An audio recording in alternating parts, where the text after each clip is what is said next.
ಪಂಚಮಸಾಲಿ ಹೋರಾಟದಲ್ಲಿ ಮತ್ತೆ ಭಿನ್ನಾಭಿಪ್ರಾಯ ಕಾಣಿಸ್ತಿದೆ. ತಾವು ಶಿವಾನಂದ ಪಾಟೀಲ್ ನೋಡಿ, ನಾನು ಯಾವಾಗಿದ್ರೂ ಹೇಳ್ತೀನಿ, ಪಕ್ಷಾತೀತವಾಗಿ ನಮ್ಮ ಹೋರಾಟ ಇದು. ಇದರಲ್ಲಿ ರಾಜಕಾರಣ ಯಾವುದೂ ಇಲ್ಲ. ನಾನು ಕೂಡ ಈ ಹೋರಾಟದಲ್ಲಿ ಮುಂಚೂಣಿಯಲ್ಲಿ ನಿಂತು ನಾನು ಹೋರಾಟ ಮಾಡಿದಂಥವ್ರು ಇವತ್ತು ಕೂಡ ಪ್ರಸ್ತುತದಲ್ಲಿ ಇದ್ದೇನೆ. ಪಕ್ಷಾತೀತವಾಗಿ ಯಾವುದೇ ಸರ್ಕಾರದ ವಿರುದ್ಧ ಅಲ್ಲ, ನಮ್ಮ ಸಮಾಜಕ್ಕೆ ನ್ಯಾಯ ಕೊಡಬೇಕು ಅಂತ ಹೋರಾಟ ಮಾಡ್ತಾ ಇದ್ದೀವಿ. ಇದರಲ್ಲಿ ಒಡಕನ್ನೋದು ಏನೂ ಇಲ್ಲ, ಎಲ್ಲರೂ ಒಗ್ಗಟ್ಟಾಗಿ ಹೋರಾಟ ನೀವು ಮಾತ್ರ ಮಾಡ್ತೀರಿ ಅಂತ ಹೇಳಿದ್ರಿ. ಬಿಜೆಪಿ ಇದ್ದಾಗ ನಿಮ್ಮ ಹೋರಾಟ ಇತ್ತು, ಬಟ್ ಈಗ ಅಷ್ಟು ಇಲ್ಲ ಅಂತ ಹೇಳಿ. ಬಿಜೆಪಿ ಗವರ್ಮೆಂಟ್ ಇದ್ದಾಗ ಏನು ಫೋರ್ಸ್ ಇತ್ತು, ಆ ಫೋರ್ಸ್ ಈಗಿಲ್ಲ ಅಂತ. ಖಂಡಿತ ಇದೆ.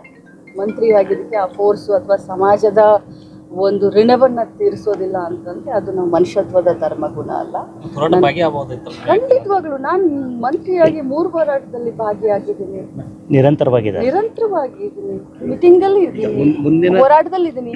ನಾನು ಹೋಗ್ಲಿಕ್ಕೆ ಆಗಲ್ಲ. ಈಗ ಮಂತ್ರಿ ಆದ್ಮೇಲೆ ಸ್ವಲ್ಪ ಕೆಲಸದ ಒತ್ತಡ ಜಾಸ್ತಿ ಇರೋದ್ರಿಂದ, ಅವರು ಕೊಟ್ಟಂತ ಡೇಟು ಹೊಂದಾಣಿಕೆ ಆಗದಿಲ್ಲದೆ ಇರೋದ್ರಿಂದ ಒಂದು ಮೀಟಿಂಗ್ಗೆ ಹೋಗ್ಲಿಲ್ಲ, 2 ಸರಿ ತಮ್ಮನ್ನ ಕಳಿಸ್ದೆ, ಇನ್ನೊಂದು ಮೀಟಿಂಗ್ ಹೋಗ್ಲಿಕ್ಕೆ ಆಗೋದಿಲ್ಲ, ಮಗನ ಕಳಿಸ್ದೆ.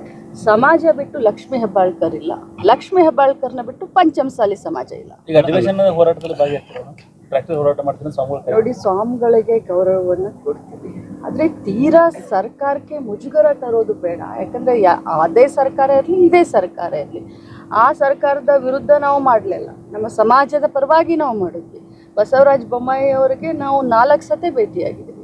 ನಮ್ಮ ಈಗಿನ ಪ್ರಸ್ತುತ ಸಿದ್ದರಾಮಯ್ಯ ಸಾಹೇಬರಿಗೆ ನಾವು 3 ಸರಿ ಭೇಟಿಯಾಗಿದ್ದೀವಿ.